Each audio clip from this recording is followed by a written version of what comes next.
Hello everyone. Today we're going to make our very first Python program. To do this, we're going to simply use print.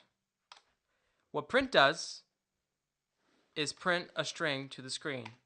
Now inside the parentheses we pass whatever string or other variables or arguments that we want to print out. As you can see, after writing that statement and pressing enter, it displays welcome to the screen. Now, in older versions of Python, in version 2.7 of Python, the syntax is a little different.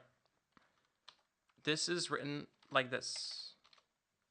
Print, no parentheses, welcome. I can't type today, sorry about that. I'll get better, I promise.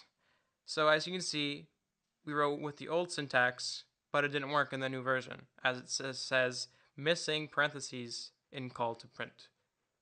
So that concludes this tutorial. We successfully made our first program where it prints welcome to the screen.